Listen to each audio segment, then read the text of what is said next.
I'm back again for this week's IGTV chat, IGTV with Mugdha. And what I'm going to talk about today is a question a lot of people have asked me. How did I really get to a place of self-love from where I was even 4 years ago? I really hated myself, and I mean, it's even evident from my pictures from the past. So I want to share 4 tips with you. Tips that I practiced then and I still implement them now, and I know they work. Okay, so if you just apply these and go with these, I'm sure there will be some changes in the way you feel about yourself. Tip number 1 is just get started. And what I mean by that is a lot of people wait for that perfect moment. I mean, this even happens with blood tests, right? Like, I'll be like, oh, you have diabetes, let's see what's going on, and then be like, I'll get my blood work done after this, like after a full moon, after a particular date, after Valentine's Day. It doesn't matter. The thing is, if you want a different outcome for yourself in your life, if you want to feel differently about how you feel, you have to start. You have to start somewhere. You have to pick up that book you think might help you. You have to, talk to that person who you think can help you. If you need to talk to a therapist, maybe you could talk to a therapist, but start. You could even start with just DMing me and having a conversation with me, but get started. That's the first tip I can give you. Tip number 2, stop being the mean parent, okay? And I say this because I was raised in the typical Indian parenting way. I love my parents, but there were a lot of things that they said that stuck on with me, and I would end up saying these things to myself even when I was 37, 38 years old. And some of those are really the horriblest, meanest things that you could say to yourself. So what I did, and what I have even now in my bedroom, is a picture of me when I was much younger, around 7. And when I have a really horrible thought, I just look at that picture and I imagine, if I was there, like a little girl right there standing in front of me, or if it was even my daughter standing in front of me, would I even say those things? Would I say all those things that I have been saying in my head to myself? And the answer is always no. Sometimes I even feel miserable about thinking those things, right? So what I know really helps build love for yourself is when you silence that, what I call the mean parent, but that inner critic, the one who's really being nasty to you and who's like saying the worst possible things to you.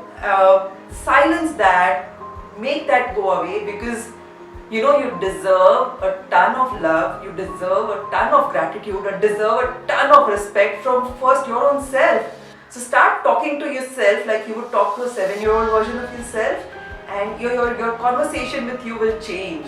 The third tip is to find your triggers, and this is so important, okay? Because what I do at the end of the day, I started this ritual recently. I was doing it rather unconsciously, but now I'm doing it more consciously. I actually, at the end of the day, track my day and I track my triggers. So everything from things that made me super happy to things that actually got me a little anxious to things that made me very angry. I jot those down, because what happens over time is you start seeing a pattern and you start seeing things that matter to you. So for me, like anytime someone joins the Thrive tribe, the minute they become part of Thrive, I become overwhelmingly happy. I know it's like one source of joy for me. But I've also seen that if someone even attempts to violate my consent, or if I allow my consent to be violated even this tiny little bit, I lose it. I really get angry. Of course, the person violating my consent gets the blast of that anger.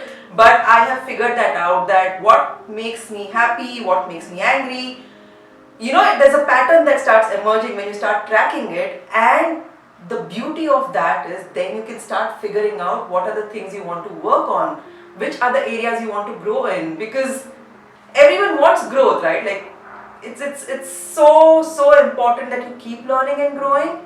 And if you start tracking these patterns, you get your own key. Like I know what makes Mugdha happy, what should I do more of, and I know what makes Mugdha angry or sad or anxious, and what there should be lesser of. The fourth and the last tip is to create what I call as a I did it list, okay? So we all have our to-do list. I also have my to-do list every morning. In fact, everyone in the team also comes to office and they have a to-do list. But often in my to-do list, there are a lot of things that don't get done because, there are unexpected circumstances that happen. And There was a time, especially when I was doing work along with having a kid and all of that, I would really feel lousy about not being able to complete everything I had put out for myself. So I started doing this I did it list, which in the night is basically just me going through the day and saying, oh, I did this, I did this, I did this, I did this, and the amount of dopamine that gets released in my brain and this kind of surge of happiness, and I get amazed at my own self. Wow, look at the things I've done through the day, and it's really, really amazing. It doesn't take away my accountability, so it's not like ignoring the things I haven't done, or it's not like I'm ignoring the mistakes I made through the day. But there's a difference between beating yourself up and being accountable and responsible for the stuff you do, right? So this really makes me accountable without me feeling the need to beat myself up and say mean things to myself. So those are my 4 tips. They really keep me happy. They are part of the work that I did to bring myself from a place of self-hate and self-disgust to a place of love and joy and happiness and just all of this overwhelming enthusiasm that you can see. It works only if you do it. Okay, so this is not something like these magical tips that you print them and you put them on the wall and they're going to magically work for you.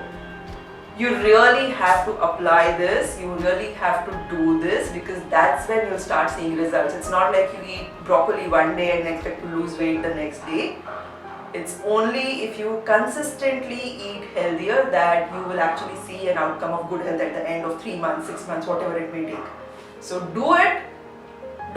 Maybe just do it for this month. Do it just for February, because February is the month of love, and then you'll definitely have a different outcome by the end of Feb.